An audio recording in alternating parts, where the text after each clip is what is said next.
Zemmour, bonjour. Bonjour. Nous vous recevons pour une chaîne internet qui s'appelle Thinkerview. Est-ce que vous pouvez vous présenter succinctement? Je m'appelle Éric Zemmour. J'ai 63 ans. Je suis né à Montreuil, en Seine-Saint-Denis, le 31 août 1958, d'une famille qui venait d'Algérie, qui était donc de la grande famille Pied-Noir. Et j'ai grandi dans la banlieue parisienne, j'ai grandi à Drancy, et puis ensuite on est venu à Paris, dans le 18e arrondissement, dans les années 70. Et puis ensuite j'ai fait Sciences Po, j'étais diplômé de Sciences Po en 79, et j'ai passé l'ENA en 80-81, j'ai été admissible, vous savez, il y a deux parties, l'écrit et l'oral. Et donc j'ai eu l'écrit, donc j'étais admissible et je n'ai pas eu l'oral. Et puis ensuite, j'ai un peu travaillé dans la publicité, mais ça ne m'a pas plu du tout.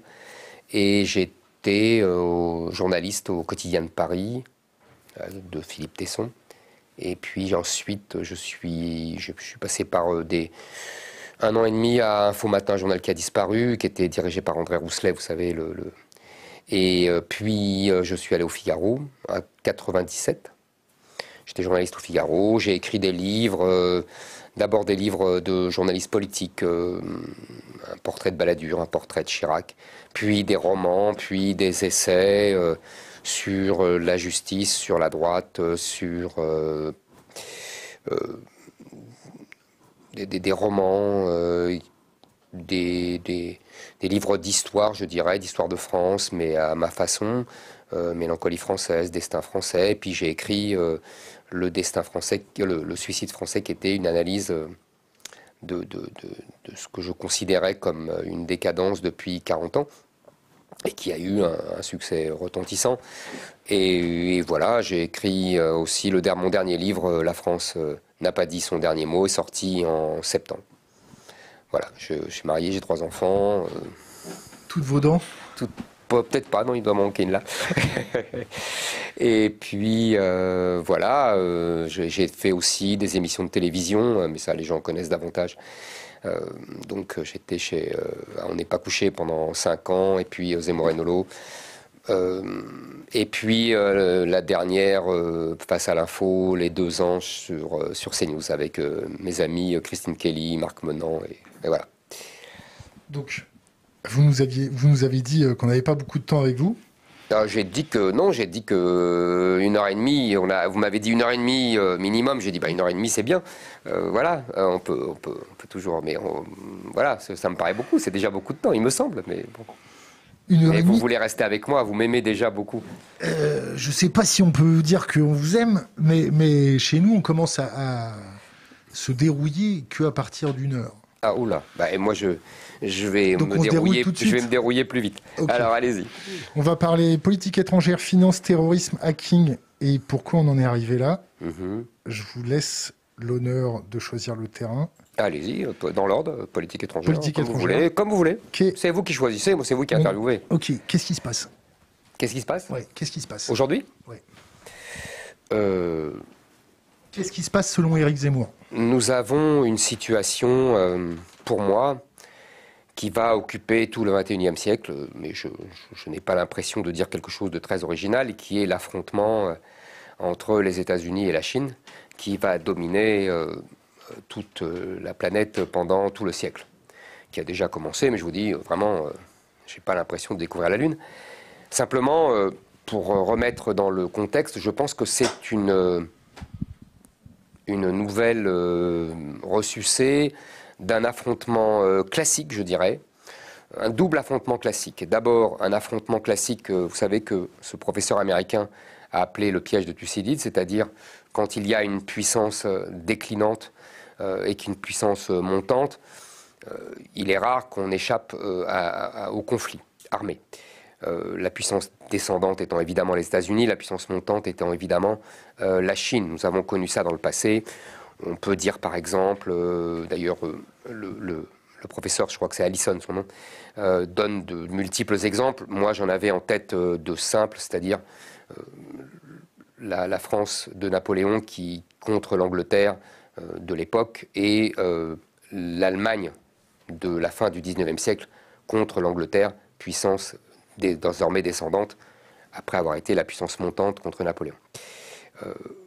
Il y a d'autres exemples, évidemment. Et je dirais, c'est doublé d'un autre classique de l'histoire géostratégique, qui est d'ailleurs la même chose que les exemples que je vous ai cités, c'est-à-dire un affrontement entre la mer et la terre, entre la puissance maritime, en l'occurrence les États-Unis, comme il y eut l'Angleterre précédemment, et la puissance terrestre, comme la Chine, comme il y eut l'Allemagne, donc en 14, et la France de Napoléon et de Louis XIV auparavant. Et cet affrontement assez classique, on peut relire tous les classiques de la géopolitique. Quelle est la clé de voûte de cet affrontement-là? Est-ce que vous pouvez le synthétiser? La mer et la terre. La mer et la terre. Je pense que c'est l'affrontement entre la mer et la terre. La clé de voûte, c'est ça. Et on pourrait même un troisième affrontement, que là, j'emprunte davantage à d'autres auteurs, comme et Huntington et René Grousset, qui est l'affrontement entre l'Orient et l'Occident. C'est-à-dire que je pense qu'il y a un troisième affrontement qui est cet affrontement entre l'Orient et l'Occident. Depuis, René Grousset dit, depuis la Grèce antique, qui affrontait la Perse, puis l'Empire romain, vous voyez, contre l'Orient, et on peut comme ça remonter le temps, et Grousset explique très bien que cet affrontement entre l'Orient et l'Occident n'a jamais cessé, et qu'à partir du 7e siècle, du 8e siècle, de l'irruption de l'islam dans le monde, l'Orient a trouvé son porte-drapeau qui est l'islam. Et il y a eu des vagues incessantes de flux et de reflux, de conquêtes et de reconquêtes et de libération. Oui. Si vous m'autorisez à vous couper. Laissez-moi finir au moins mon analyse. Allez-y. Vous avez du temps, alors profitons-en. Donc entre l'islam et la chrétienté, sur 1000 ans d'histoire, et aujourd'hui, c'est ce qui donne une connotation, encore une fois, de guerre de civilisation, que évidemment j'emprunte à Huntington. Nous avons un affrontement entre l'Orient et l'Occident qui est double. C'est-à-dire que nous avons cet affrontement entre l'Amérique et la Chine, ce que j'ai décrit tout à l'heure, et l'affrontement entre l'islam et les terres chrétiennes européennes. Cet affrontement est donc double, cet affrontement de civilisation, et évidemment, vous voyez bien qu'il n'est pas du même registre. D'un côté, il y a une volonté de la Chine de jouer avec les armes authentiques de l'hégémonie mondiale, armes économiques, armes militaires, armes, vous voyez, vraiment géostratégiques.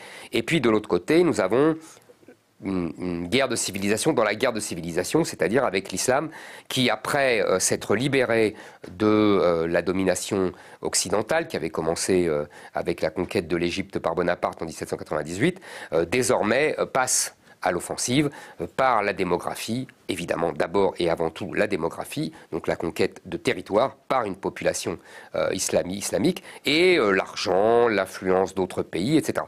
Et je pense que le XXIe siècle, ça va être cet affrontement de civilisation et entre l'Orient et l'Occident, tel que je l'ai décrit depuis quelques minutes.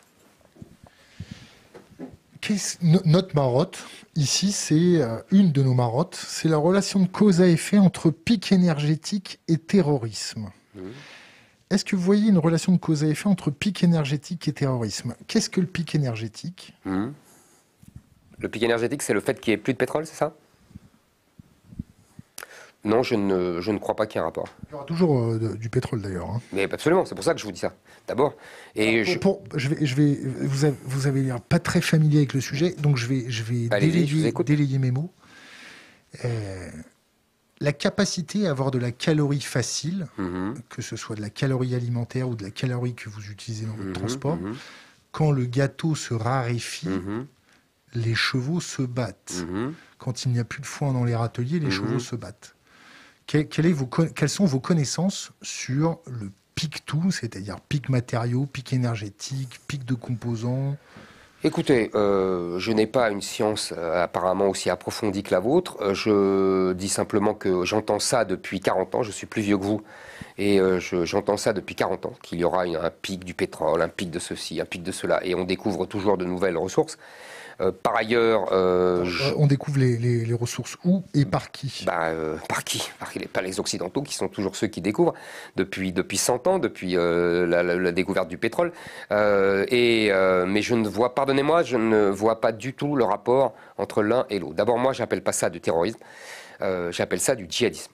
Le terrorisme, c'est une chose... Il y a du terrorisme Katou, il y a du terrorisme... Mais justement, le terrorisme, pour moi, c'est une offensive, vous savez, c'est une forme de guerre asymétrique. Vous savez ce que c'est la guerre asymétrique, évidemment. Ce n'est pas la guerre entre deux États, comme les guerres de Napoléon ou comme la guerre 14. C'est une guerre d'un groupe contre un État ou contre une nation pour le faire plier par des moyens qui harcèle, qui obsède tellement sa population qu'il cède. On peut parler par exemple de terrorisme d'extrême gauche, communiste dans les années 70, je me souviens très très bien de ça, des Brigades Rouges en Italie, de la Bande à Bader en Allemagne, ou même du terrorisme... récemment dans les pays nordiques. Ou récemment dans les pays nordiques, je ne vois pas. Utoya, ça vous parle? Breivik, vous voulez dire? C'est pas du terrorisme, c'est un massacre. C'est pas pour faire plier le gouvernement norvégien ou non. C'est un massacre. C'est pas du terrorisme pour moi, c'est un massacre horrible. Voilà. Mais je vois pas comme un terrorisme. Mais bon, en tout cas, dans la définition que je le donne. C'est un massacre terrifiant et fou, mais voilà, il n'y a pas de suite d'ailleurs, j'ai pas vu de suite, il n'y a pas de revendication, il n'y a pas de... Bon. Le terrorisme d'extrême gauche, il y avait des revendications, il y avait une volonté de montrer qu'en vérité, le vrai visage de la démocratie, qui selon eux était une dictature.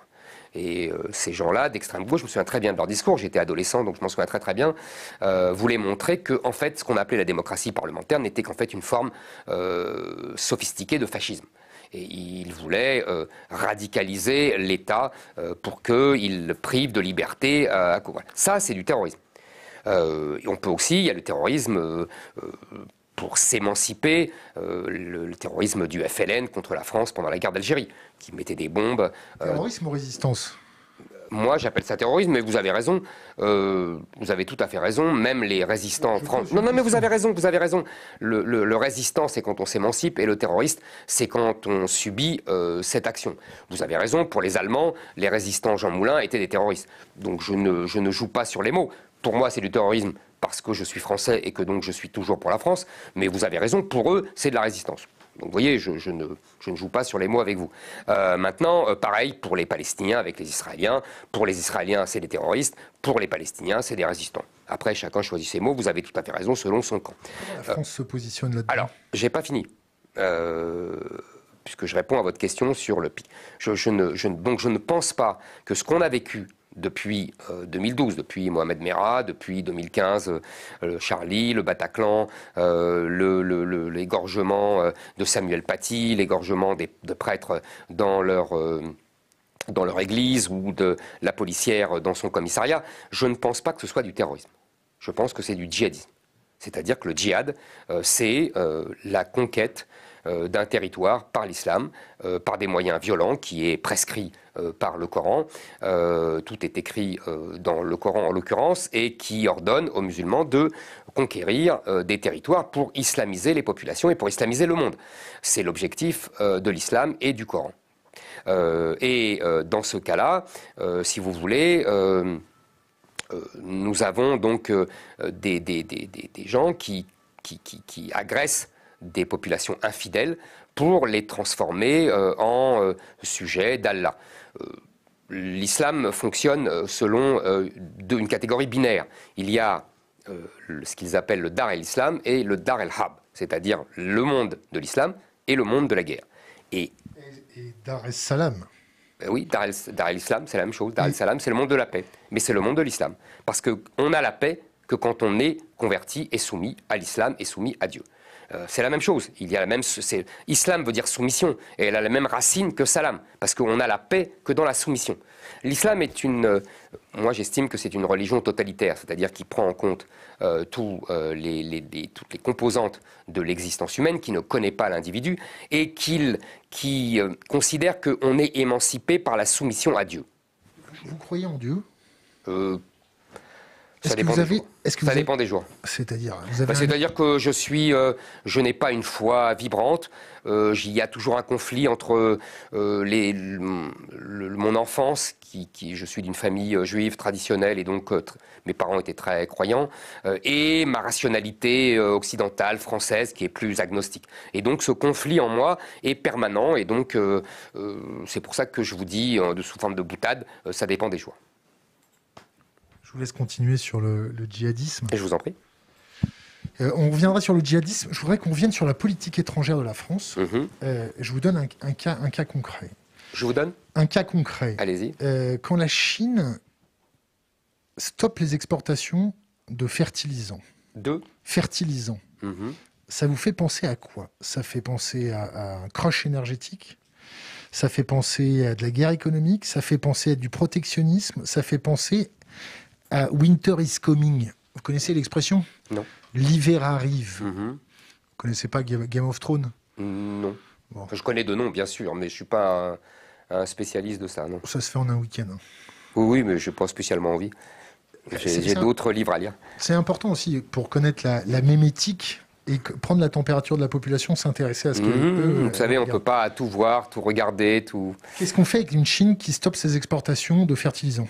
Pour moi, pour répondre à votre question, c'est de la guerre économique et du protectionnisme. C'est comme le fait que la Chine ait interdit la vente de ses arbres.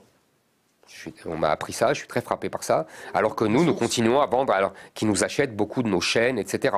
Eux, ils ont interdit l'exportation de ces arbres, de ces forêts, etc. C'est du protectionnisme. Les Chinois n'ont aucun scrupule pour faire du protectionnisme, et ils n'ont pas tort d'ailleurs.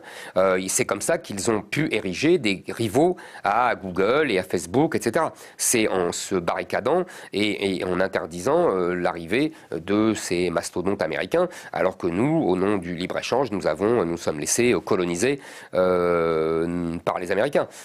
Voilà, les Chinois, eux, sont dans une logique d'affrontement, ils sont dans une logique je pense, de revanche. D'ailleurs, toute cette histoire pourrait être résumée à des revanches, c'est-à-dire que depuis la Renaissance, et plus encore le XVIIIe siècle, et plus encore le XIXe siècle, l'Europe a dominé le monde. Parce que l'Europe était plus créative, plus dynamique, plus avec un respect des sciences. Plus fourbe aussi. Les Anglais, pas les autres. Oui, les Anglais, mais vous savez, on l'a subi nous aussi. Donc l'Europe a dominé le monde et aujourd'hui il y a un besoin, une envie de revanche et de la part de l'Asie, en particulier des Chinois, mais aussi des autres, et de la part du monde musulman, qui veut prendre sa revanche sur une Europe qui a été hégémonique et donc arrogante et donc humiliante. Et voilà, c'est le sens de l'histoire, c'est sans fin. Je vous disais tout à l'heure, c'est depuis 1000 ans, flux et le reflux. Il y a comme ça des moments de flux et de reflux dans l'histoire du monde. Donc la politique de la France doit d'après moi, doit s'inscrire dans ce panorama global. On ne peut plus faire comme si nous étions dans les années 50, dans les années 70 ou même dans les années 20. Enfin, vous voyez, le panorama n'a plus rien à voir. Il a complètement été bouleversé selon moi, par les éléments que je vous ai donnés. La France, dans un phénomène de reflux, elle fait quoi? Alors, la population, elle fait quoi? L'industrie fait quoi? L'économie fait quoi? Et les politiques font quoi? La France est très mal en point dans ce panorama. D'abord parce qu'elle est prise évidemment par le reflux global, le reflux occidental et le reflux des pays européens. Elle est prise par le rapport de force démographique. Vous savez, je donne souvent ces chiffres parce que je le crois très parlant. En 1900, l'Europe, c'est 400 millions. L'Afrique, c'est 100 millions. Aujourd'hui, l'Europe, c'est 400, 500 millions. L'Afrique, en 2050, c'est 2 milliards. Donc, c'est-à-dire que le rapport de force de 1 à 4 a complètement basculé. En 1900, ça donne la colonisation européenne sur l'Afrique. Aujourd'hui, ça donne ce que j'appelle l'invasion migratoire en Europe, venue de l'Afrique, Afrique du Nord et Afrique noire. Je pense que la démographie, c'est le destin. Vieille phrase des Américains qui, en l'occurrence, ont raison. Donc, soit la France. Et pareil, pour toujours essayer d'être complet, pour ma deuxième guerre de civilisation entre la Chine et les États-Unis, là, si vous voulez, nous sommes à la fois, comment vous dire, nous sommes à la fois, nous ne sommes pas en première ligne. Celle qui est en première ligne, ce sont les États-Unis. C'est-à-dire que le Napoléon et l'Angleterre de 1800, c'est la Chine et les États-Unis. Ce n'est plus la France. Non, au XXe siècle, les guerres par proxy. Hein. On est peut-être le proxy des États-Unis. Tout à fait, tout à fait. C'est ce que j'allais vous dire, exactement. C'est exactement ce que j'allais vous dire. Et on est en deuxième ligne, et les Américains considèrent que nous sommes des domestiques qui devons obéir. Je pense que nous devons sortir de cet état de suggestion. Je pense que nous avons un double état de suggestion. Mais ça, c'est du wishful thinking. Mais non, c'est pas du wishful thinking. Comment on fait pour sortir de l'emprise américaine sur nos services de renseignement, sur nos tech? D'abord, là on voit que la CIA met un pied dans la porte des startups françaises. On fait quoi? Mais je pense effectivement, vous avez tout à fait raison. Je pense que nous devons nous défendre. C'est une question de volonté politique. Il faut effectivement organiser l'État pour se protéger. Je vous donne plusieurs exemples. D'abord, je pense qu'on sort du commandement militaire intégré de l'OTAN. Sarkozy qui nous a fait réintégrer. Absolument. Je pense que c'était une grave erreur de Nicolas Sarkozy. Et d'ailleurs... Une erreur ou une forfaiture? J'aime pas... Je n'aime pas, si vous voulez, comme ça, vous voyez... Sarkozy, c'est votre copain, non? Non, c'est pas mon copain, vous savez, on a des... On a eu des relations complexes parce que j'étais un journaliste naguère assez pugnace et que lui, c'est un type assez, comment vous dire, qui humainement ne supporte pas les critiques. Pour le meilleur et pour le pire. Vous voyez, Henri Guénaud a une très jolie formule sur son ami Sarkozy, il dit « il est humain, trop humain ». Vous voyez, il ne supporte pas la moindre attaque, etc. Et moi, j'étais, en tant que journaliste, assez pugnace. Et en plus, j'avais des opinions assez contraires aux siennes. C'est-à-dire que je l'ai considérablement critiqué sur cette histoire de retour dans les instances militaires intégrées de l'OTAN. Je l'ai considérablement critiqué quand il a, en 2007, aboli le référendum, le nom du référendum de 2005, et qu'il est passé par la voie parlementaire pour s'asseoir sur la volonté du peuple. Je l'ai considérablement critiqué, je le raconte dans le livre, en direct d'ailleurs, parce que par hasard, j'avais vous savez, un déjeuner autour du président, comme souvent les déjeuners de presse, etc. Et je l'ai critiqué sur cette expédition en Libye, qui est pour moi, qui a d'instinct, j'ai dit, ça va être une catastrophe. Donc vous voyez, j'ai des désaccords de fond. Mais je n'ai pas d'hostilité personnelle, etc. Donc c'est pour ça que j'hésite à... C'est bon. En tout cas, je pense que c'est une grave erreur politique et qu'il n'aurait jamais dû le faire. Le fait qu'il se fasse accompagner par 2 gendarmes pour aller témoigner sur les sondages de l'Élysée, c'est bien, c'est pas bien, c'est normal, c'est pas normal? Je suis... écoutez, je ne connais pas bien cette affaire, donc je ne veux pas me prononcer sur le fond de cette affaire, évidemment. Je ne sais pas ce qui s'est passé vraiment dans cette... politique se fasse accompagner par 2 gendarmes pour témoigner. Je pense qu'il y a un certain acharnement des juges contre lui. Manifestement, les juges veulent lui régler son compte, pour des raisons diverses et variées. Mais c'est votre interprétation. C'est mon interprétation, bien sûr. Ah, vous me demandez mon avis. Je le donne. Donc revenons à nos histoires qui sont plus globales, je pense, et plus intéressantes. Sarko accompagné de 2 gendarmes? Je n'aime pas, moi, quand l'image d'un ancien président de la République est... vous voyez, moi, je suis... je respecte les institutions. Je n'aime pas ça. Ça me gêne. Il a quand même été président de la République. Vous voyez ce que je veux dire? Et le goudron et les plumes? Non, justement, je n'aime pas. Mais vous pouvez dire ça dans un pays où on pratique le régicide, où quand l'élite dépasse les bornes, on leur coupe la tête. Mais qui vous dit qu'on a bien fait de guillotiner le roi Louis XVI? Qui vous dit? Je ne suis pas sûr.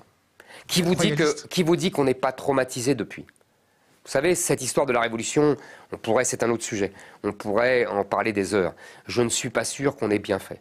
En tout cas, ce qui est sûr, c'est qu'ensuite, on a entamé un d'instabilité du pouvoir pendant 150 ans.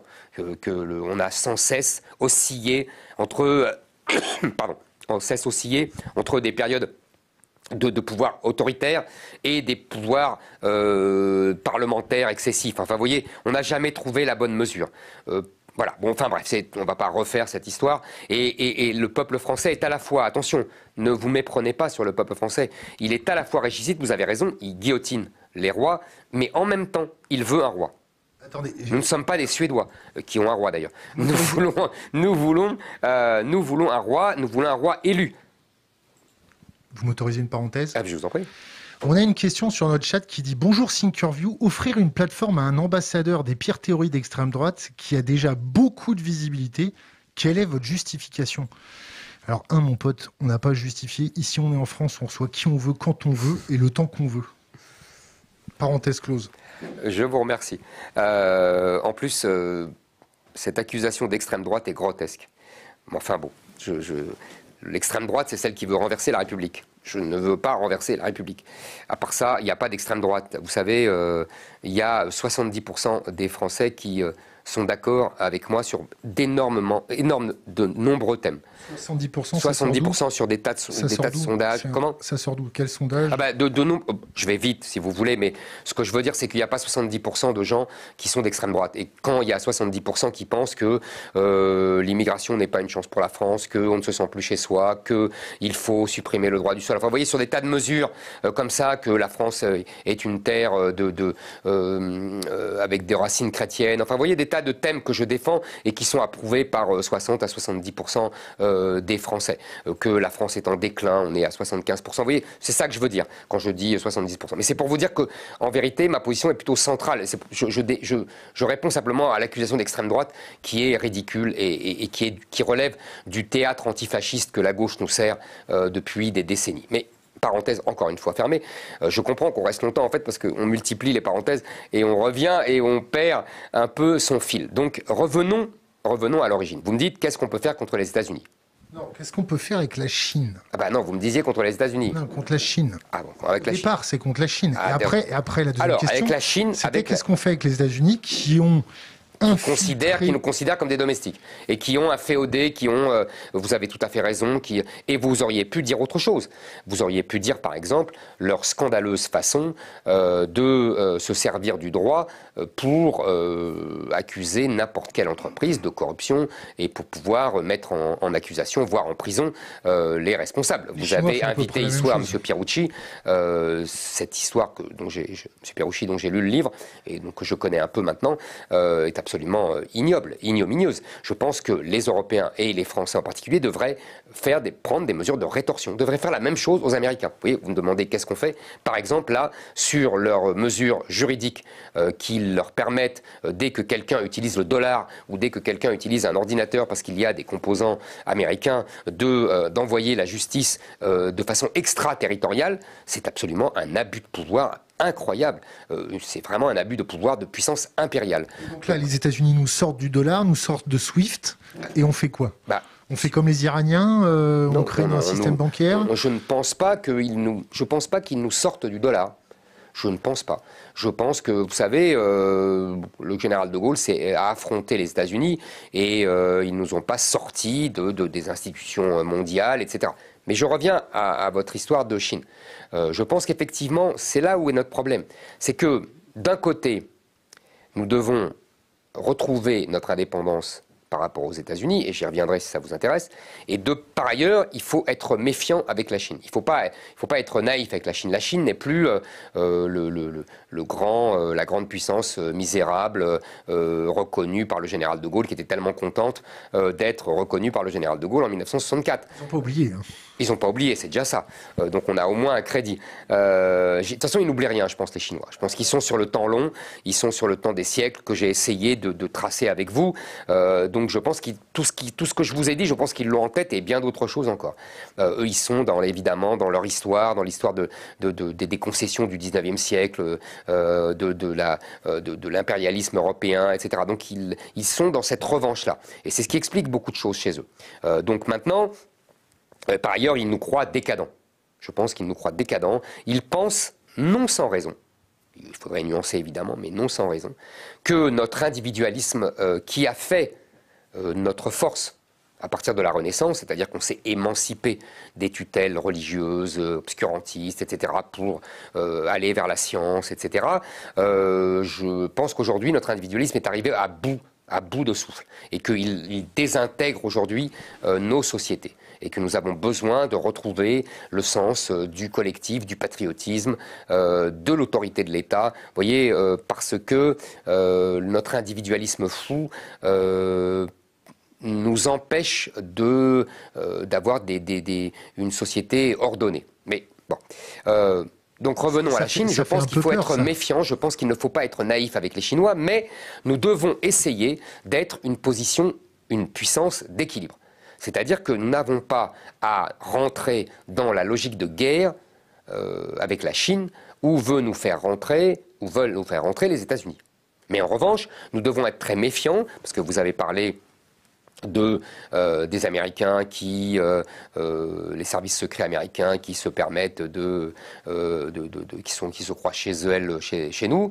Les Chinois, c'est un peu la même chose. L'espionnage industriel de la Chine, c'est pas négligeable. Donc, nous devons cesser d'être les naïfs de l'histoire. Nous devons cesser si vous voulez, de nous soumettre à la Commission européenne qui ne jure que par le libre-échange et la concurrence pure et parfaite. Nous devons retrouver des compétences d'État. Nous devons aussi, et là c'est de l'autre côté, pour les États-Unis, cesser de chercher à tout prix l'accord avec l'Allemagne. Parce que, in fine, notre problème avec l'Allemagne, c'est que l'Allemagne, elle, se soumet toujours aux États-Unis finalement. Et que pour elle, son protecteur américain est indiscutable et pas négociable. Et donc, c'est le grand problème d'Emmanuel Macron. Pour ne pas lâcher la main de l'Allemagne, il finit par se soumettre aux États-Unis. Alors qu'il fait des diagnostics assez justes. Quand il a parlé de mort cérébrale de l'OTAN, il avait tout à fait raison. L'OTAN n'aurait jamais dû survivre à la chute du mur et la disparition de l'Union soviétique. Et l'OTAN n'aurait pas dû survivre non plus à l'incroyable arrogance turque protégée par les Américains. Vous parliez de proxy tout à l'heure. Voilà un bon exemple de proxy. Les Turcs sont le proxy des Américains et qui ne nous défendent absolument pas et qu'ils doivent... Ils ont acheté des S-400 il n'y a pas très longtemps. Hein. Je sais bien. Mais accordez-moi, comment vous dire, pour le moins, la tolérance des Américains. Les Américains n'ont pas, ils n'étaient pas contents, mais enfin, ils en ont pas fait, ils en auraient fait beaucoup plus pour d'autres pays de l'Alliance Atlantique. Vous savez pas ce qu'ils ont fait dans le dos. Certes. Revenons à des cas concrets. C'est pas dénué de cohérence ce que vous racontez. Merci. J'essaye. Ça ressemble un peu à Yaka Faucon. Vous faites un constat, mais en termes de préconisation opérationnelle de terrain, c'est nébuleux. Alors, je prends l'exemple de l'immigration. Ouais. Ensuite, on prendra l'exemple des Chinois, l'exemple des Américains, l'exemple de la guerre économique. Donc l'immigration, on fait quoi? On fait un mur, on fait pas de mur, en sachant le réchauffement climatique arrivé. On renonce à l'hospitalité, à l'entraide. On fait quoi? On dit maintenant, les pauvres, vous crevez chez vous. On a niqué la planète, c'est super bien. Maintenant, on va vous autoréguler avec le soleil. On fait quoi? Vous avez une vision un peu, comment dire, schématique, pour ne pas dire caricaturale. Alors, merci de résumer ma parole à schématique et caricatural. Comment? Merci de résumer ma parole à schématique et caricatural. Je pense. Là, en l'occurrence, quand vous avez dit ça, je pense pas que, par exemple, que la colonisation, c'est ça, vous faites référence à cela. Non, je fais référence à, il y a un réchauffement climatique, il y a des populations qui vont être amenées à bouger. On fait quoi? On leur tend la main, on leur tend pas la main, on fait des murs, on fait quoi? Je pense qu'on ne tend pas la main à des gens qui vont nous remplacer. Est-ce qu'on tend la main à des gens qui sont en train de crever? On ne tend pas la main. Les gens qui sont en train de crever, d'abord, si vous voulez, c'est nous qui allons crever si on leur tend la main. Donc il faut choisir. C'est chacun son cul et Dieu pour tous. Absolument. Nous devons sauver notre civilisation. Voilà. Notre devoir pour l'humanité, c'est de sauver notre civilisation qui fait partie de la diversité humaine. Et si nous nous soumettons à votre loi humanitariste... Pourquoi vous dites ma loi humanitariste? C'est vous qui dites qu'est-ce qu'on fait. Je vous réponds. Je pose la question. Oui, enfin, vous posez la question de façon un peu orientée. Vous avez l'air de dire que... Et vous amalgamez mes réponses ou mes questions pour me donner une teinte. Je comprends votre question. Non, mais je comprends le sens de votre question. Vous avez le droit. Donc j'arrive à articuler des mots, c'est bien. Mais je comprends... Je comprends, mais je ne vous fais aucun procès d'intention. Vous avez le droit de penser que notre devoir d'accueil est supérieur à tout. Vous avez le droit. Je pense le contraire. Je pense que, vous savez, au départ, ils sont des gens qui risquent de mourir. Je répondrai à ça après d'ailleurs. Et ensuite, ils deviennent des conquérants ici. Donc, si vous voulez, moi, je ne veux pas que mon pays soit conquis. Ok, donc si j'extrapole votre raisonnement, on fait des frappes préventives et puis on les atomise tout de suite. Vous voyez, vous êtes toujours dans la caricature. Non, je n'ai jamais dit ça. Je dis simplement que nous devons. Il y a des chiffres simples. Nous avons 275 000 d'entrées légales par an. Regroupement familial, immigration familiale, étudiants, très peu de travail, 14% de travail. Vos chiffres, ils sortent d'où? Des sources officielles, l'INSEE. Nous avons ensuite 130, 140, 170 000 selon les années. Je parle des dernières années, 2019, 2020, fausse un peu les statistiques. En 10 ans, ça fait la population d'une ville française. Exact, c'est le droit d'asile, ce que j'ai dit. Et vous savez comme moi, je suppose, que 80% sont déboutés, mais que la plupart restent, puisqu'on ne renvoie que 10% de ces 80%. Donc on a à peu près, allez, pour aller vite, 400 000 entrées légales tous les ans. On a par ailleurs les clandestins, qui sont, d'après les chiffrages, évidemment, les clandestins, on ne sait pas le compter à l'unité près, qui sont entre 300 000 et 900 000, puisque on calcule par rapport à ceux qui utilisent l'AME, vous savez, l'aide médicale d'État, et ils sont 300 000 ceux-là, et on dit que c'est entre 2 et 3 fois les clandestins, ceux qui utilisent l'AME. Donc, je vous dis ça, moi, je prends les chiffres officiels, les chiffres des gens qui sont des spécialistes et que je lis. Donc tout ça, ça fait beaucoup de monde, ça fait 400 000 par an, sans compter les clandestins. Donc au bout d'un mandat de 5 ans, ça fait 5 x 4, 22 millions.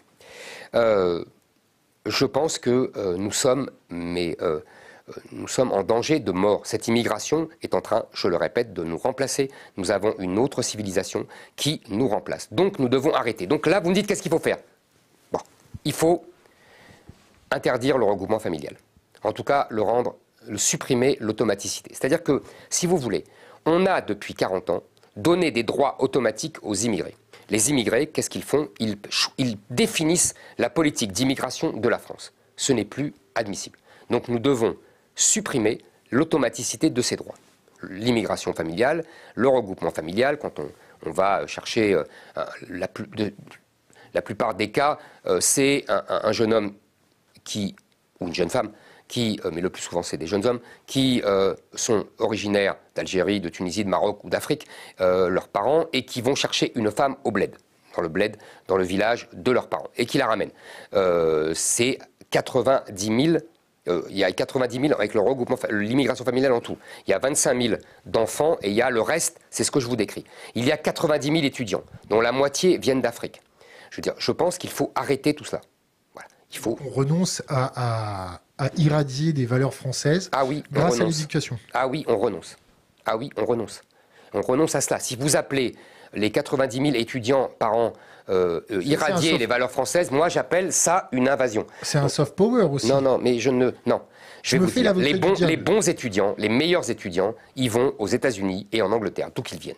Voire au Canada ou en Australie. Parce qu'on leur fait des permis de travail plus faciles. Non, parce que c'est plus cher et que donc ils ont l'impression que les universités sont meilleures. Nous, on les fait payer le prix des étudiants français, alors que leurs parents n'ont absolument pas contribué à l'édification de toute la politique scolaire. C'est avec nos impôts qu'on paye ça, et pourtant ils ne payent pas un impôt supplémentaire. Mais la France a profité de l'Afrique pendant des siècles. Non, la France n'a pas profité de l'Afrique. L'Afrique lui a coûté. La colonisation a coûté à la France. Le plutonium, il sort d'où ? Mon cher, le plutonium, on en a depuis qu'on n'a plus des colonies. Le développement industriel français s'est fait, comme le développement industriel de toute l'Europe, sur le charbon. Il n'y avait pas de charbon en Afrique. Le pétrole, qu'il n'y avait pas d'ailleurs très peu en Afrique, c'est la France qui l'a découvert en Algérie. On a permis à l'Algérie d'avoir une rente pétrolière depuis 50 ans. Sinon, on n'en a jamais profité. Il n'était plus colonisé. Les ressources naturelles qu'on prend en Afrique, c'est depuis qu'ils sont indépendants. On les achète. Donc, ce n'est pas la colonisation qui a permis à la France de se développer économiquement. C'est le charbon et le travail de ses ouvriers. Bon. Il faut arrêter avec ça. La colonie nous a coûté. D'ailleurs, je vous renvoie au livre.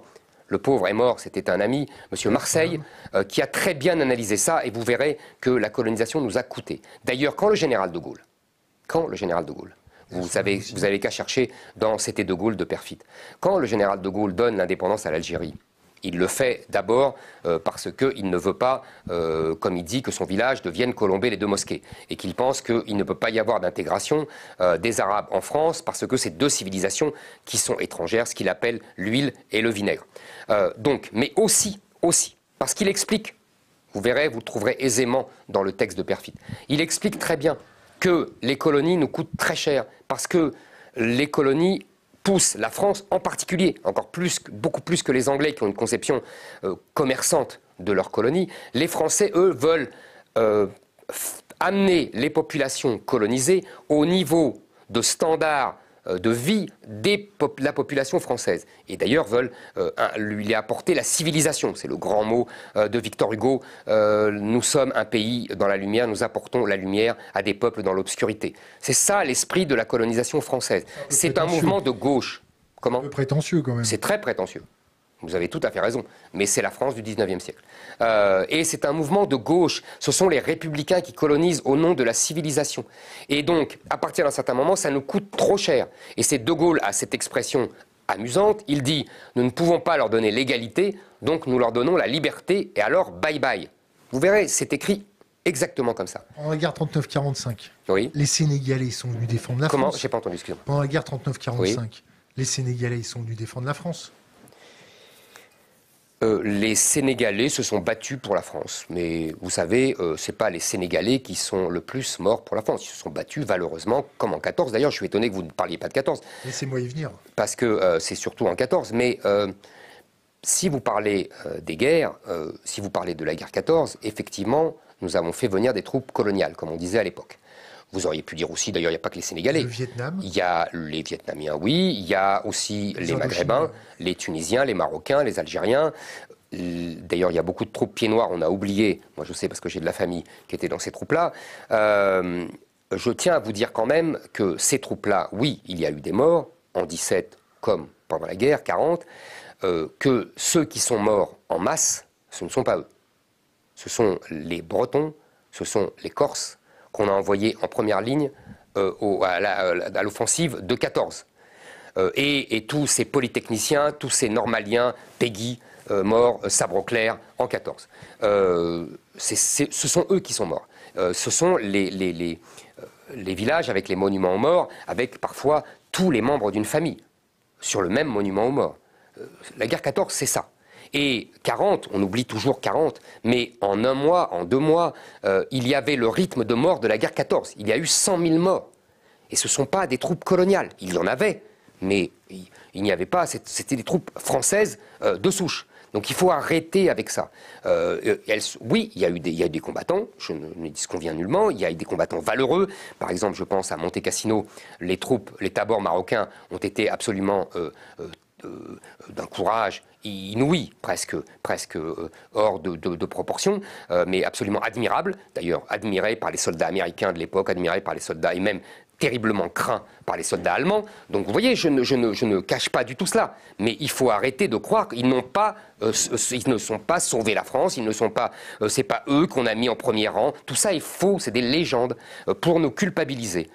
Et je vous répète, la colonisation nous a coûté. Elle a ici et là enrichi ponctuellement quelques grands propriétaires. Encore une fois, je ne le nie pas. Mais globalement pour le pays, vous savez, je vais vous donner le dernier exemple et on passera à un autre sujet. À partir de la fin du 19e siècle, il y a un basculement économique, d'ailleurs, qui va provoquer, entre autres, la guerre 14. C'est que les Allemands commencent à devenir une énorme puissance industrielle, qu'ils en profitent exactement comme les Chinois aujourd'hui pour devenir une énorme puissance militaire, avec en plus des Chinois à la tradition militaire prussienne, et qui fait vraiment craindre aux Anglais. Il fait vraiment craindre aux Anglais que leur leadership va être contesté, et effectivement il l'est. Mais l'Allemagne n'a pas de colonie. À l'époque, les pays qui n'ont pas de colonie vont se développer beaucoup plus vite économiquement que les pays qui en ont. En vérité, les colonies ont été un poids pour les pays qui ont été colonisateurs. Vous savez pourquoi la France a colonisé? Parce que après la défaite de Napoléon, elle était, si vous voulez, en manque d'un rôle mondial. Et qu'elle voulait garder son statut de grande puissance. Et qu'elle avait été abaissée par sa défaite à Waterloo, qu'elle n'avait plus son empire magnifique. Ça, c'est un empire magnifique, c'est-à-dire l'empire européen, c'est-à-dire l'Italie du Nord, l'Allemagne rhénane, la Belgique, les Pays-Bas. Ça, c'était un empire qui faisait la grandeur de la France. Donc, elle a trouvé un pis-aller qui était les colonies en Afrique. Mais très, très vite, et à l'extrême droite, pour reprendre l'expression, et à l'extrême gauche, il y a des gens qui disent « vous êtes fous, ça va nous coûter trop cher ». Que ce soit Maurras ou Clémenceau, sont contre la colonisation. Vous voyez, il y a des opposants à la colonisation. Il y a ce mot fameux, vous savez, en réponse à Jules Ferry, qui est le républicain favorable à la colonisation, et à qui on répond vous nous offrez, nous avons deux sœurs qui sont perdues, c'est l'Alsace et la Lorraine, perdues devant l'Allemagne, et vous nous offrez 40 domestiques. C'était l'esprit de l'époque. Et vous voyez, donc il ne faut pas croire, la colonisation, c'est pas ça qui a fait la richesse de la France. Merci pour ce petit cours d'histoire avec votre prisme de lecture. Revenons à maintenant. Allez-y. Mais c'est maintenant, puisque vous avez compris que... Alors là, je me permets une phrase. Vous avez compris que votre lecture de la colonisation qui a permis d'enrichir la France est le fondement de toute l'argumentaire décolonial pour exiger de la France repentance et rémunération sonnante et trébuchante et privilèges à la population qui est issue de ces colonies. Alors, à titre d'information, vous êtes à milieu de ma perception sur la situation de la colonie en France. Mais bon, passons. Bah, écoutez, alors vous jouez bien, alors c'est bien, bravo. Non, on remet son micro. Ah, pardon. Ouais, la petite pastille derrière la veste. Derrière la veste. Non, le blanc derrière la veste. Derrière la veste. Voilà. Et par... Ah. C'est aimanté. Voilà. Et là, on pose le micro dessus. Et normalement, ça tient tout seul. Vas-y. Ah, non, je vous envoie un technicien tout de suite pour remettre le micro. Excusez-moi, je suis pas très doué. Donc, pendant que les gens peuvent encore m'écouter, maintenant, on a le GIEC qui nous annonce des zones inhabitables en Asie, en Afrique, en Europe, aux États-Unis, en Amérique du Sud, en Amérique du Nord. Ça va créer énormément de mouvements de population. On fait quoi? Je vous répète, on ne les reçoit pas. On fait comme les Australiens, on ferme Exactement. Tout. On fait comme les Australiens, on fait comme les Japonais. On ne prend plus de droit d'asile que quelques cas individuels des combattants de la liberté. On arrête le regroupement familial, on arrête l'immigration, on expulse tous les clandestins, on arrête de les soigner gratuitement avec l'AME, on arrête de les recevoir dans nos universités pour 3 fois rien, on arrête tout ça. Et en plus, on va plus loin, on expulse leurs délinquants étrangers et on enlève la nationalité française à tous les binationaux qui sont des délinquants. Et on les expulse aussi. C'est-à-dire qu'on arrête, on arrête tout. On tend vers l'immigration zéro. Okay. Et si les pays d'origine les refusent, on fait quoi? Si les pays les refusent, on supprime l'aide au développement des pays qui les refusent. Okay. Est-ce qu'on construit un mur? On ne construit pas un mur parce qu'il y a des frontières énormes en France. On fait simplement pour envisager une police militarisée des frontières qui fait respecter les frontières. Et on suspend Schengen jusqu'à nouvel ordre tant que les frontières européennes ne sont pas vraiment sécurisées, ce qui risque de prendre du temps vu la mentalité immigrationniste de la Commission de Bruxelles qui relaye avec le Parlement européen les attaques contre Frontex, alors que Frontex essaye vraiment de façon modeste de renvoyer quelques migrants. Oui. Revenons aux États-Unis. on s'est rendu compte avec les révélations de Snowden que la France était un gruyère pour eux, une mode de beurre. Pas seulement la France d'abord, d'ailleurs. Oui. L'Allemagne, enfin tous les pays européens. Donc on leur dit quoi? On prend leurs diplomates, d'ailleurs. On n'a même pas d'ambassadeur américain en France, on a un chargé de mission, c'est-à-dire le respect qu'ils nous portent. On fait quoi? On prend tout ce qu'il y a dans l'ambassade, on les expulse, et puis on vérifie ce qu'ils ont au dernier étage de leur ambassade. On fait quoi? Moi, je pense que, vous savez, vous avez l'air... Il ne faut pas exagérer. Les Américains ne sont pas nos ennemis. Ce sont quand même nos alliés. Donc, si vous voulez, je pense qu'on est ferme avec eux. C'est-à-dire qu'on cesse la naïveté. Je pense que c'est important. Mais la fourmi, on ne va pas rentrer dans les détails là. La fourmi, quand elle est ferme avec mon 47, elle le comprend tout de suite qu'elle ne va pas être ferme longtemps. Je n'ai pas compris, excusez-moi. La fourmi oui. qui veut être ferme avec moi, elle ne va pas être ferme contre mon 47 longtemps. Mais je pense que vous exagérez le rapport de force. Je pense qu'évidemment, les États-Unis sont plus puissants que nous, ça ne se discute pas. Mais nous sommes une puissance nucléaire, nous sommes aussi membres du Conseil de sécurité, nous avons un réseau diplomatique absolument exceptionnel. Les vecteurs de nucléaire sont complètement dépassés. Hein. Vous ne croyez pas que vous exagérez un peu là? Vous avez fait votre service militaire? Non, mais je vois pas le rapport avec l'arme nucléaire, hein, pardonnez-moi. C'est quoi un vecteur? Comment? Un vecteur. Mais en tout cas, écoutez, je ne crois pas vraiment que nos vecteurs, comme vous dites, c'est-à-dire les armes qui portent les armes nucléaires, la bombe nucléaire, soient dépassées. Excusez-moi, je connais des gens qui... chez Dassault, par exemple, pour les Rafales qui portent les armes nucléaires, je ne pense pas qu'ils soient dépassés, au contraire. Je ne pense pas que les sous-marins nucléaires que l'on construit, vous savez qu'on est les seuls avec les Américains à construire chaque pièce de nos sous-marins nucléaires. Non, c'est plus vrai maintenant qu'Alstom. Bon, ok. Excusez-moi. Turbine Arabelle. Non, mais oui, les turbines Arabelle, je connais l'histoire, évidemment, puisque j'ai lu le livre de Pierucci. Donc, si vous voulez, les turbines Arabelle, c'est absolument un scandale. C'est pour ça que c'est un scandale. Ça s'appelle se faire mettre en laisse? C'est Emmanuel Macron. Alors là, vous me parlez de forfaiture, on n'est pas loin. D'ailleurs, vous avez vu qu'il fait tout pour rattraper sa bévue. Il essaye maintenant, à la veille de la présidentielle, de racheter les fameux Arabelle. Donc, qui est une technologie, il faut expliquer aux gens, j'imagine, je ne sais pas, ils ne sont pas tous, mais une technologie qui est à la base de notre puissance nucléaire.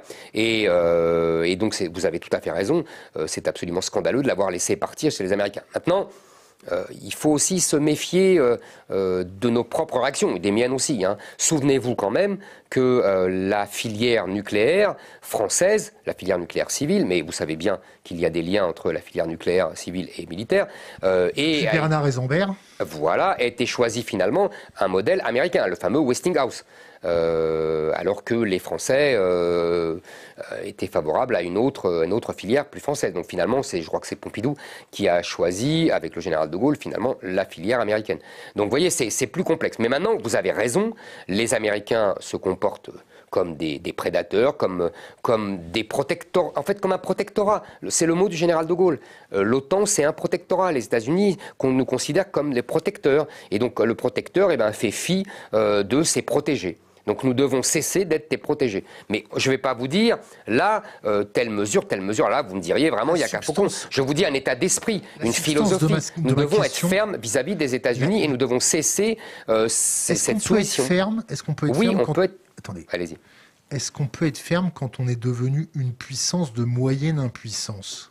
Oui, on peut être ferme. Souvenez-vous, Chirac, en 2003, a refusé la guerre en Irak. Il a été ferme, il a résisté, il a trouvé des alliés. L'Allemagne de Schröder, la Russie du début de Poutine. C'était quand les tests nucléaires français? Comment? C'était quand les tests nucléaires français? 95. Quand il a été élu en 95. Il l'a fait. Alors qu'il y avait des pressions, justement, de l'Australie et...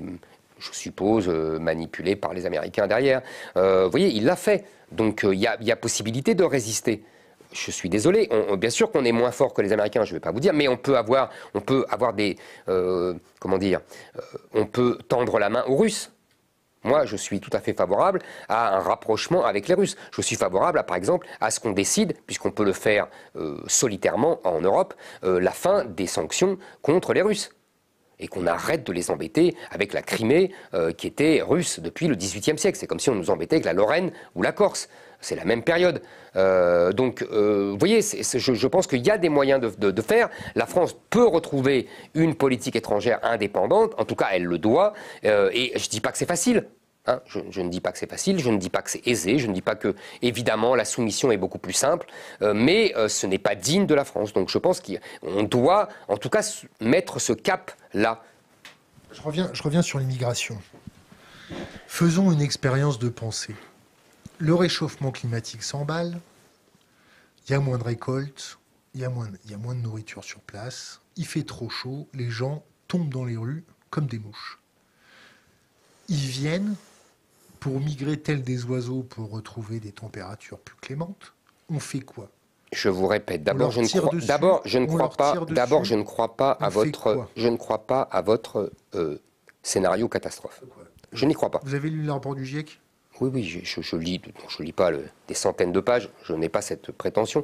Je lis, je comprends, j'essaye de comprendre ce qu'ils disent. Vous croyez pas au réchauffement climatique? Si, je pense qu'il y a un réchauffement climatique, mais je pense d'abord que les êtres humains s'adaptent toujours au climat, quelle que soit la situation.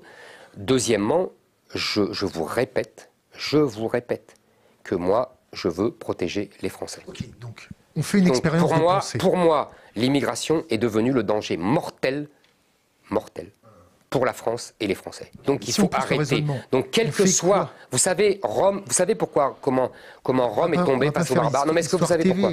Non mais je vais vous dire pourquoi, parce que c'est la même chose. Dites-moi, Rome. Ils étaient, ce qu'on appelait les barbares, étaient poursuivis par les Huns. Et Gengis Khan. Exactement. Et pour des raisons humanitaires, les Romains ont ouvert le fameux mur pour laisser rentrer les barbares. Les barbares ont fini par conquérir Rome. Ouais, mais là, c'est pas des barbares. Vous savez, nous sommes tous des barbares. Hannah Arendt disait très joliment, chaque génération nouvelle est une génération de barbares que nous devons civiliser. Nous sommes tous des barbares et moi, j'ai l'habitude de dire... Peut-être plus que les autres. Mais non, c'est pas ça. J'ai l'habitude de dire, puisque je viens moi aussi du sud de la Méditerranée, que je viens banlieue de Paris. que je suis moi-même un barbare romanisé. Et que simplement, j'ai fait le chemin des barbares romanisés. J'ai mis la toge, j'ai fait à Rome comme les Romains. Voilà. Vous parlez latin? Non, mais parler latin, c'est rare. J'ai fait un peu de latin dans ma jeunesse, mais c'est vieux maintenant. Bon, alors bref, donc tout ça pour vous dire qu'ils peuvent émigrer ailleurs. Vous remarquerez que cette question, on ne pose pas cette question au Japon. On ne pose pas cette question à l'Australie. On ne pose pas cette question même à l'Arabie Saoudite. Moi, je vous pose cette question à vous. Mais moi, je la pose, je vous dis non. D'accord. Je vous dis, quoi qu'il arrive, je vous dis non. S'ils continuent. Mais s'ils continuent, ils se débrouilleront. Vous savez que les murs n'ont jamais arrêté des gens qui avaient faim. Mais c'est faux, ça. Ah bon? C'est faux. C'est faux. Je suis désolé de vous dire, les murs arrêtent les gens. Le mur à la frontière mexicaine a réduit l'immigration. À quel prix? Mais je m'en fous. Le prix ne sera jamais aussi élevé que la mort du peuple français. Voilà. Et pour moi, il en va de la vie et de la mort du peuple français. Voilà. C'est tout, c'est simple. Vous voyez, je suis prêt à mettre le prix. On fait quoi avec l'Europe? On sort, on fait un Brexit à la française? Vous savez, je pense que nous ne sommes pas l'Angleterre. Oui, parce qu'on n'est pas une île, bien vu. Et, vous avez raison, géographie, d'abord, et deux, histoire. Nous n'avons pas gagné toutes les guerres du XXe siècle. Et donc, nous n'avons pas la force. Nous l'avions jadis.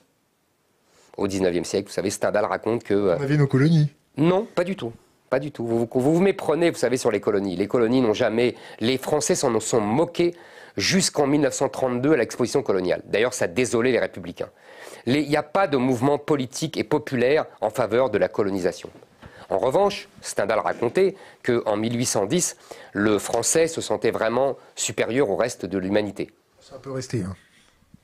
Oui, mais il y a aujourd'hui, au contraire, un sentiment de déclin, d'infériorité, de culpabilité, qui fait que le français, non, n'est plus du tout le français de 1810. Et je le regrette moi, mais bon, c'est comme ça.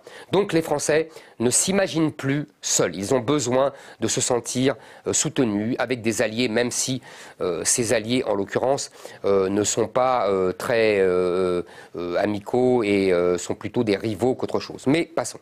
Donc je pense que le Frexit serait une erreur, que d'abord on n'aurait pas de majorité pour cela, et que en plus ça désorganiserait l'économie. L'Angleterre n'était pas dans l'euro, l'Angleterre n'était pas dans Schengen. Vous voyez, on a des liens beaucoup plus étroits, et donc les rompre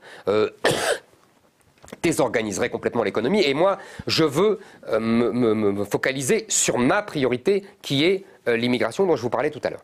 Vous êtes vacciné? Oui, pardon, j'ai une dose. J'ai eu le Covid et je me suis fait vacciner avant les vacances pour... Paraît-il que Covid plus vaccin, c'est le meilleur combo pour les défenses immunitaires. Je vous laisse continuer. Je vous avoue que je ne suis pas du tout un spécialiste. Donc on verra bien. Donc, je vous disais, là, vous m'avez perdu. C'est exprès. D'accord. Bon, ben, c'est réussi. Donc, vous savez pourquoi je fais ça? Non. Parce que quand je vous entends parler, en fait, en préparant cette interview, j'ai mangé du Éric Zemmour depuis à peu près 15 jours. Chose que je ne faisais absolument jamais. Et j'entends, en fait, toute cette petite ritournelle, et c'est pour ça que je me permets de faire une grande interview avec vous, et de vous secouer, et de vous perdre, pour voir qui est le vrai Éric Zemmour. Mais ce que vous ne comprenez pas, c'est que le vrai Éric Zemmour, c'est celui de cette ritournelle, comme vous dites. Voilà. Et que vous n'obtiendrez pas, même en restant 10 heures, autre chose. Avec une bouteille de Gipoulin, je vous fais plier en 20 minutes. Ne vous inquiétez pas, je dis exactement en privé ce que je dis en public. Voilà. C'est simple, moi je suis quelqu'un de simple, vous savez, pas de sophistication de ce côté-là. Donc, vous n'aurez pas un autre discours, parce que je crois vraiment ce que je dis, et je pense vraiment ce que je dis. Sur la question du réchauffement climatique, avec les réfugiés climatiques, on vous les a déjà posé ces questions, non? Ils iront ailleurs. Voilà. C'est la mort, mais pas chez nous. Exactement. Parce que pour éviter la mort chez nous, de notre peuple. Moi, je choisis. La préférence nationale. Exactement. Je choisis la préférence nationale. Je choisis de sauver le peuple français que j'aime. Mais le peuple français, avec ses valeurs d'aider les plus pauvres, ses valeurs catholiques. Oui, oui. Vous avez tout à fait raison. La main. Vous avez tout à fait raison. Comme Saint-Martin qui coupait sa cape pour donner aux pauvres. Vous avez tout à fait raison. C'est très juste ce que vous dites. Sauf que, vous savez, on ne peut pas... Je crois que c'est... je ne sais plus, je ne sais pas si c'est Saint Augustin ou un autre saint qui disait « on ne peut pas vouloir le bien jusqu'au mal ». Voilà. Donc, là, on est en plein dans cette phrase. Comment il a fini, Saint Augustin? Il a fini. Comme nous tous, nous finirons, malheureusement. D'ailleurs, il faudrait vérifier, parce que c'est pas sûr que ce soit Saint Augustin, mais en tout cas, la phrase, j'en suis sûr. Et je pense effectivement que nous sommes à ce niveau-là. C'est-à-dire que oui, vous avez raison, les valeurs chrétiennes, d'hospitalité, de main tendue vers l'autre, le pauvre en particulier, sont réelles. Maintenant, il faut quand même préciser. Quand on dit les valeurs d'hospitalité, quand le pape fait référence à ces valeurs-là, on nous dit toujours « vous devez accueillir l'étranger ». Vous savez, c'est une phrase qui date même de l'Ancien Testament. Parce que la part du pauvre et tout le tintouin. Absolument, et surtout accueillir l'étranger. Ça vient de l'Ancien Testament, même de Abraham, etc. Parce qu'on dit au peuple juif, vous avez été vous-même étranger en Égypte, et donc vous devez accueillir l'étranger. Mais on oublie un petit détail.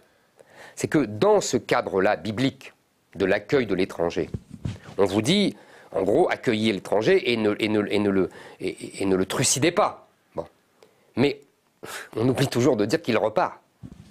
Il reste 1 jour, 2 jours, 3 jours, et ensuite il s'en va. Il ne reste pas des années. Il ne veut pas changer l'âme du peuple français. Il ne veut pas imposer sa loi, son Dieu et ses mœurs. L'étranger, quand il devient français, à Rome, il fait comme les Romains. Si à Rome, il ne fait pas comme les Romains, il est un colonisateur. Le Gaulois. Le Gaulois a fait comme les Romains. Ouais. Nous sommes devenus la civilisation gallo-romaine. Oui, gallo-romaine, pardon. Voilà. Donc, si vous voulez, je n'ai aucune culpabilité.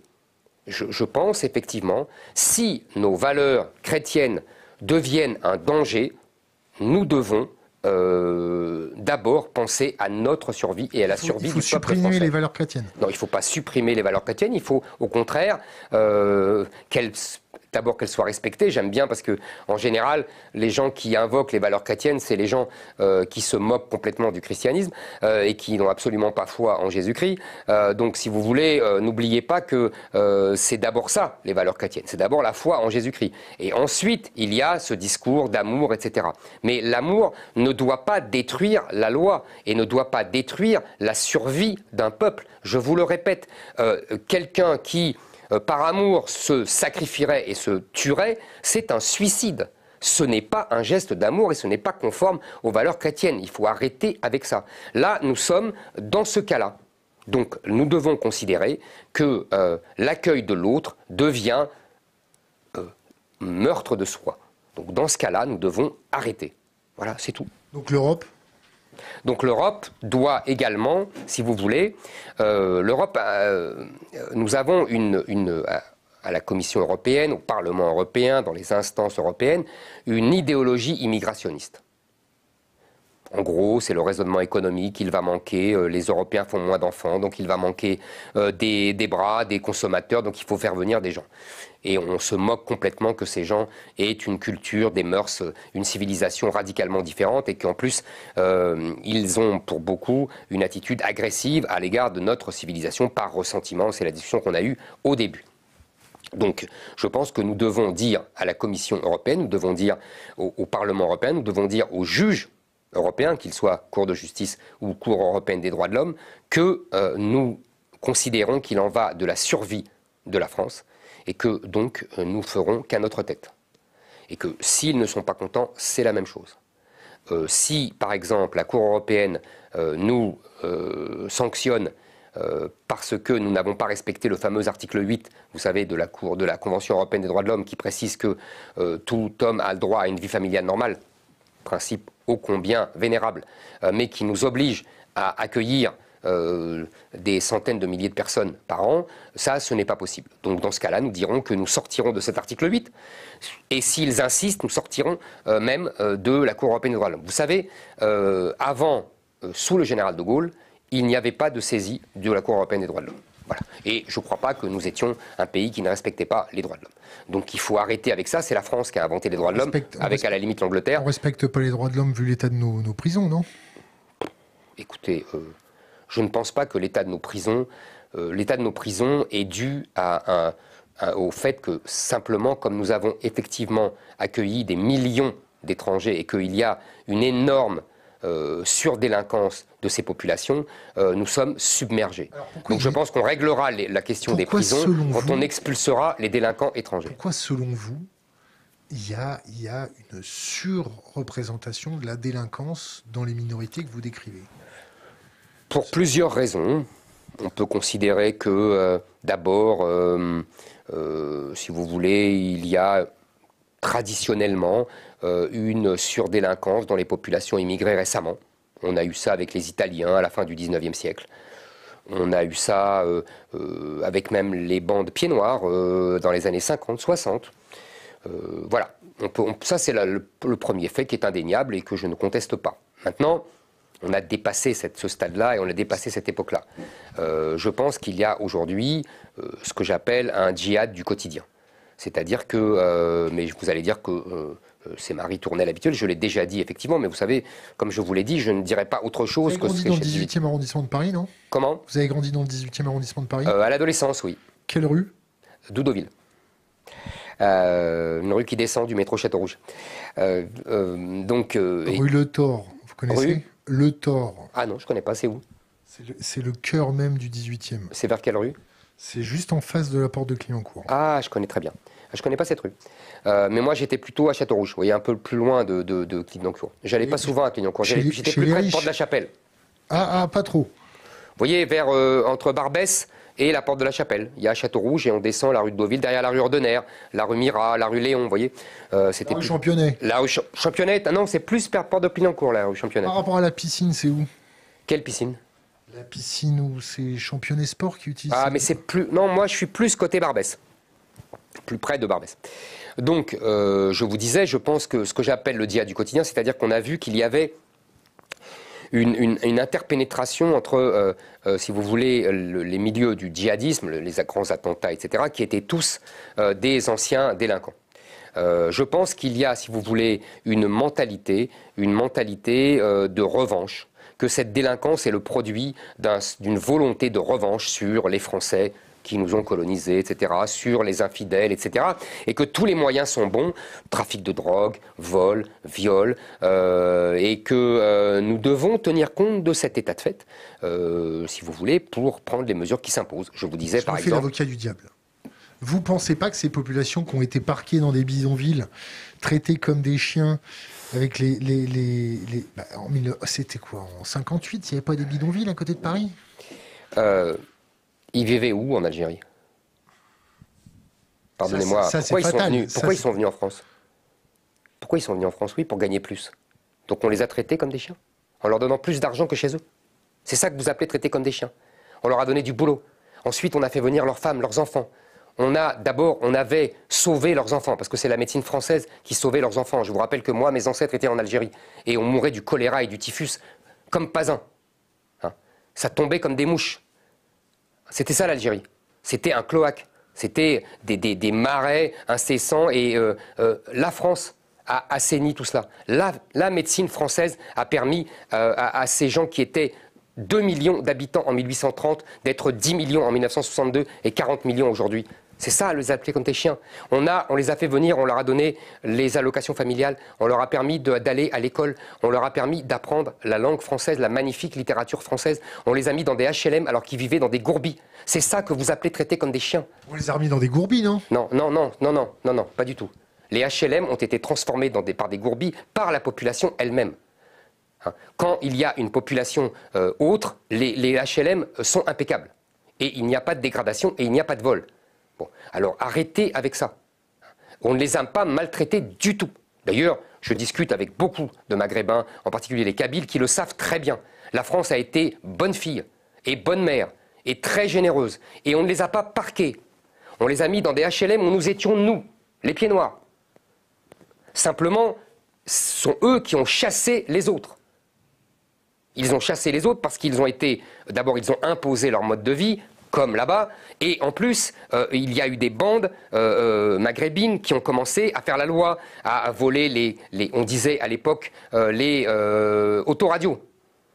C'était le vol des autoradios, ça a commencé comme ça, dans fin des années 70. Donc, moi, j'avais toute ma famille dans les banlieues. Je sais exactement ce qui s'est passé, je l'ai vu. Hein? Donc, ne me racontez pas d'histoire.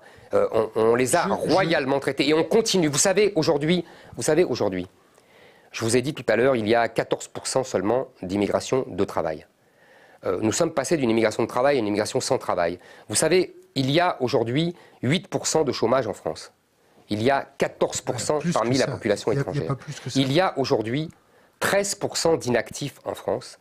Il y a parmi la population extra-européenne 40% d'inactifs. Ces gens-là n'ont rien à faire chez nous. Voilà.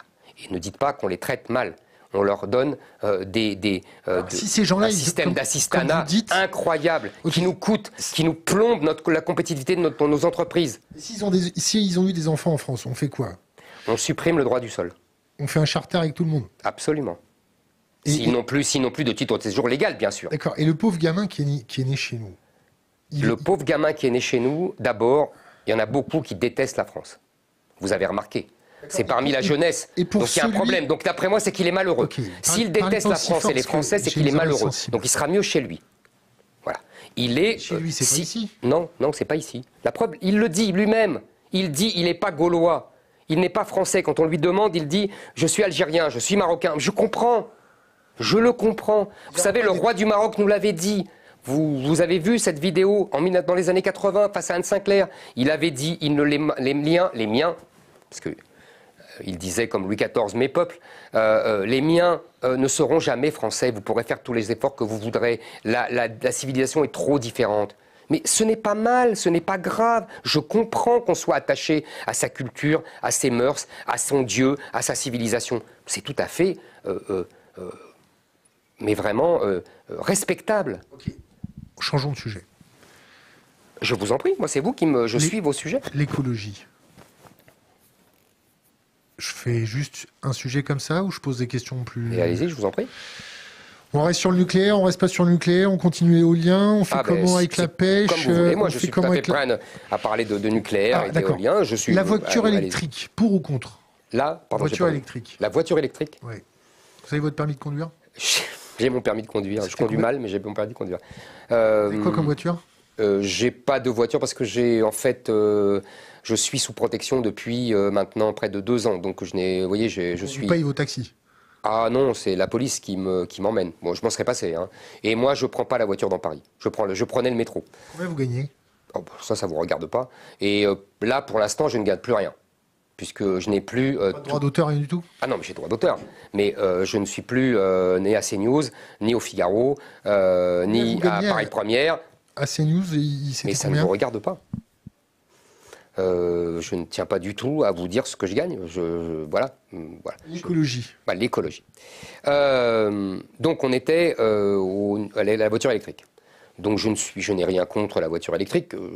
Je ne suis pas un fou de voiture. Donc vous voyez, je conduis très peu. Je vous dis, dans Paris, je ne conduisais jamais. C'est plutôt une corvée pour moi. Je préfère prendre le train. Maintenant, je pense aux 100 000 emplois que la France va perdre dans les années qui viennent à cause d'une transition écologique, comme on dit, et d'un passage à la voiture électrique ultra rapide. Ça me paraît un peu fou. Surtout que la France était en avance sur le moteur diesel, sur le moteur thermique, qui était beaucoup plus économe en CO2 qu'on le disait. On a fait des progrès formidables. Maintenant, en plus, si on veut passer à la voiture électrique, grand bien nous fasse, sauf que, si j'ai bien compris, nous sommes dépendants des batteries électriques chinoises, alors que nous avions nos propres moteurs thermiques, donc ça nous fait encore une dépendance. Je sais qu'on parle de Airbus, de la batterie électrique européenne, etc., mais pour l'instant, on ne voit pas le bout du nez. Vous voyez, vous en riez vous-même. Et donc, on va être en dépendant des Chinois, une dépendance de plus. Donc, on sacrifie notre industrie automobile au nom d'impératifs écologiques, alors même que grâce au nucléaire et à l'hydraulique, nous avons déjà, vous me l'accordez, nous sommes le pays le moins émetteur de CO2 d'Europe. Nous émettons, je crois, 3 fois de moins de CO2 que l'Allemagne et 5 ou 6 fois de moins que les États-Unis. Donc, c'est pas la France. Si la France émet moins de CO2, ça ne va pas changer la face du monde, parce que déjà, elle en émet très peu. Donc je pense que comme la France est plutôt vertueuse grâce au choix nucléaire, je reconnais qu'on ne l'a pas fait pour ça à l'époque. On l'a fait pour l'indépendance énergétique. Pour la bombe. Et vous avez tout à fait raison. Vous avez tout à fait raison. Il y a un lien entre la bombe atomique et le choix de l'énergie nucléaire. Vous avez tout à fait raison. Donc on l'a fait pour ça, pour l'indépendance militaire et du pays, et pour l'indépendance énergétique quand il y a eu le choc pétrolier, mais vous savez tout ça. Donc nous devons, là c'est une technologie française, on était à la pointe, et nous avons des gouvernements irresponsables qui depuis 10 ans ont sacrifié cette magnifique technologie française au gré des accords électoraux, je pense à Hollande. Vous savez que c'est à cause de ça qu'on a fermé Fessenheim. C'est pour un accord électoral à la noix entre Martine Aubry, qui était à l'époque première secrétaire du PS, et les Verts.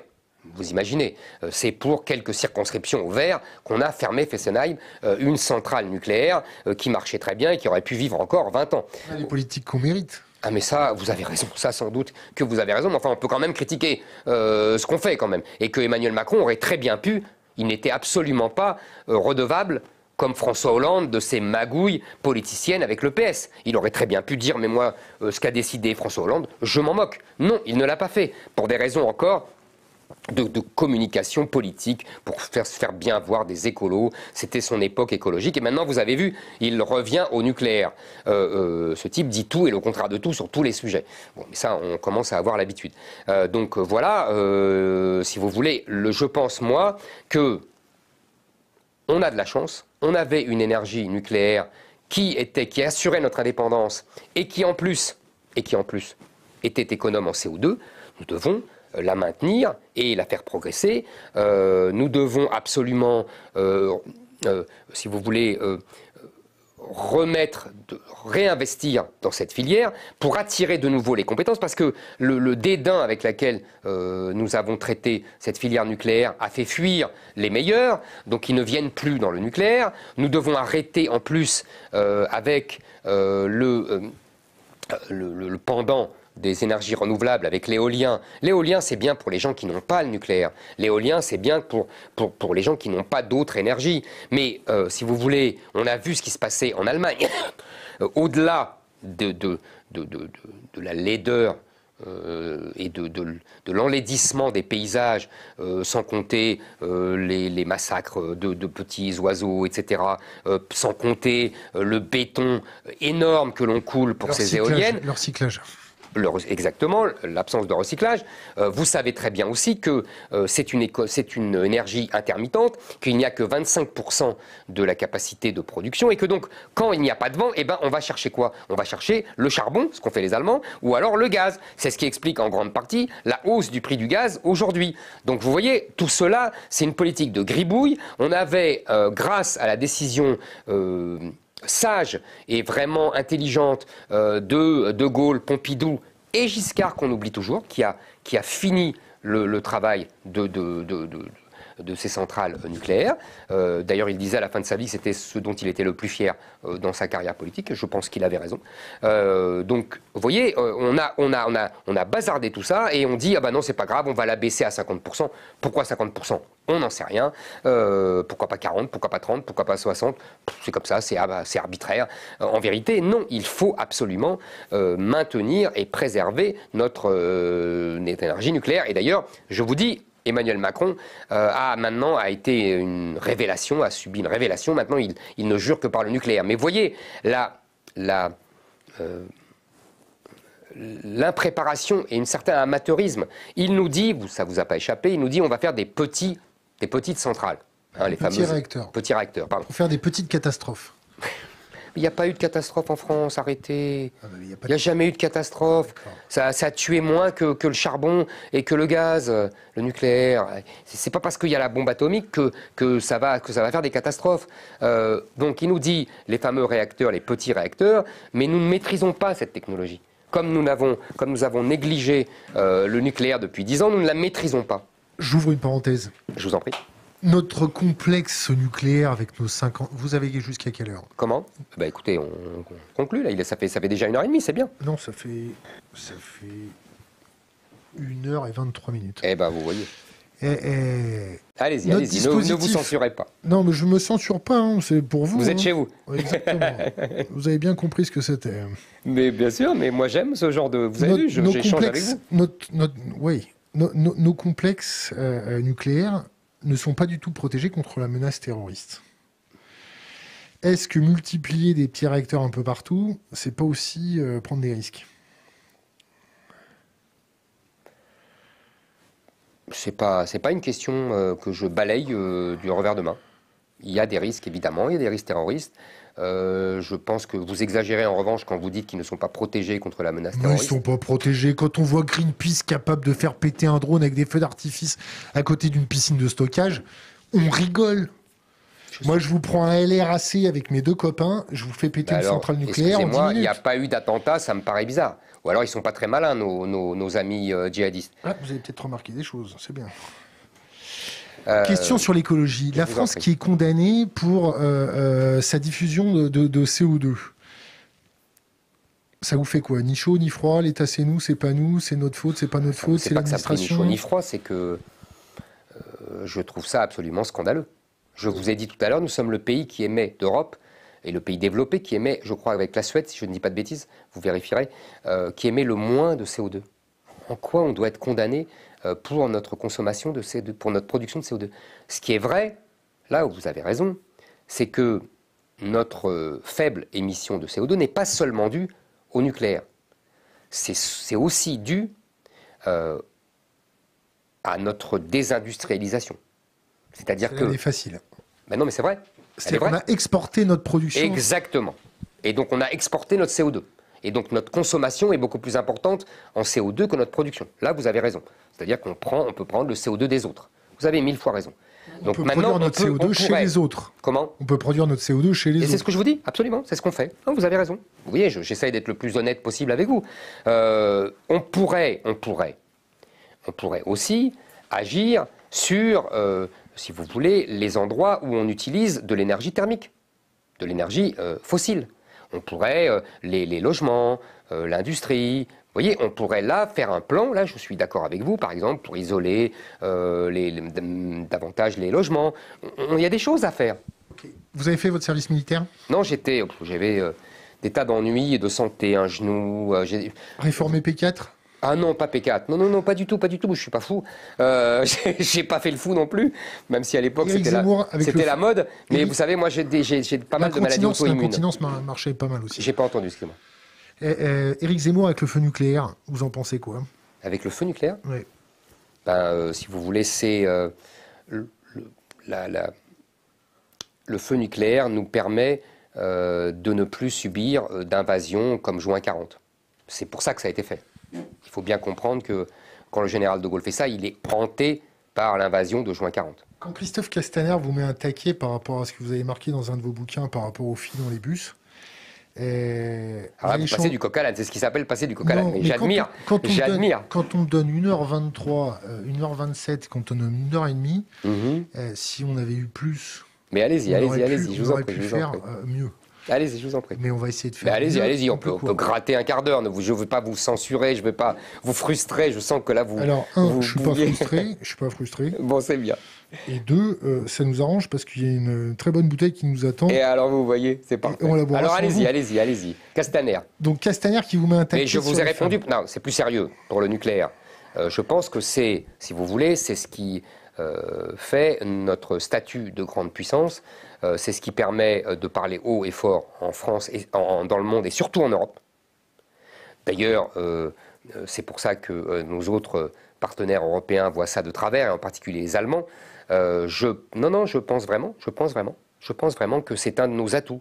Vous savez, le philosophe allemand Sloterdijk a une formule que je trouve assez jolie et assez fine. Il dit « L'élection du président de la République au suffrage universel et la dissuasion nucléaire, c'est le sacre de Napoléon et la Grande Armée. » Il est incontestable que la dissuasion nucléaire, notre arme nucléaire, est un moyen, si vous voulez, d'imposer notre puissance en Europe. C'est pour ça que nous sommes écoutés, c'est pour ça que nous sommes entendus, et en Europe, et au Conseil de sécurité, et dans le monde. Ne croyez pas que ça soit méprisable ni négligeable. Est-ce qu'il faut faire évaluer la psychologie de notre président tous les ans? Bon, non, là, vous n'êtes pas sérieux. D'accord. Revenons au taquet de Castaner. Qu'est-ce que vous en pensez? C'est assez bête. Pourquoi c'est bête? Mais je vais vous dire pourquoi. Si vous me permettez, parce que c'est dans Le Suicide français. Je racontais, vous savez, dans Le Suicide français, je m'intéressais à tous les films, à toutes les chansons, à tout le bain culturel dans lequel on avait vécu et qui a changé nos mentalités, notre façon de vivre, etc. C'était ça le thème de ce livre qui remontait les 40 dernières années. Et j'évoque à un moment un film qui m'avait beaucoup plu dans ma jeunesse et qui est Elle court, la banlieue, 1973, qui est justement le début de la banlieue. Et donc, où on voyait, vous voyez, ça vous aurait plu, vous devriez voir ce film, parce que c'est la banlieue, mais telle que je l'ai connue moi. C'est-à-dire la banlieue avant le regroupement familial. Et donc, il y a... évidemment, il y a des conflits, il y a des incompréhensions, il y a des agacements parce que le réseau de transport en commun n'est pas adapté à cette nouvelle population qui vient autour de Paris. Vous voyez, on voit tout ça. Il y a Marthe Keller qui joue une jeune femme et elle a une copine, elles prennent le train, le bus, donc on voit la galère, vous voyez, des banlieusards de l'époque. Et il y a une scène où le chauffeur de bus ne peut pas s'empêcher de mettre une main aux fesses à la copine de Marthe Keller. Et la copine de Marthe Keller dit « Oh, ça va ». Mais je disais dans le livre, je dis « Il n'y a pas d'agressivité, il n'y a pas... parce que nous sommes dans une société de confiance. » Et ce Castaner dit « Mais c'est scandaleux, il monte sur ses grands chevaux. J'ai 2 filles et je ne voudrais pas que mes 2 filles se fassent mettre une main aux fesses. » C'est dérisoire et grotesque, et je vais vous dire pourquoi si vous me laissez 2 minutes, puisqu'on a le temps. En vérité, qu'est-ce que j'ai voulu dire dans ce texte? J'ai voulu montrer je vous le répète, l'ambiance de la banlieue d'avant le regroupement familial, c'est-à-dire une ambiance pacifiée.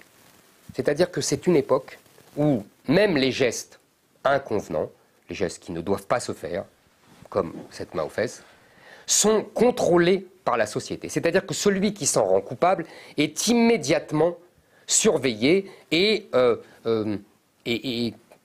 puni par le qu'en dira-t-on global. On lui dit non, ça ne se fait pas. Et il ne le fait plus. C'est ça que j'ai voulu décrire. J'ai voulu décrire cette société. Alors évidemment, il va prendre une phrase et il va mettre le focus là-dessus pour m'attaquer. C'est dérisoire. Aujourd'hui, nous n'en sommes plus là. Aujourd'hui, ces jeunes femmes dans la banlieue ne pourraient même pas se mettre en mini-jupe comme elles se mettent, parce qu'elles se feraient insulter, cracher dessus, quand elles ne se feraient pas tabasser par les jeunes de la cité qui font régner l'ordre islamique.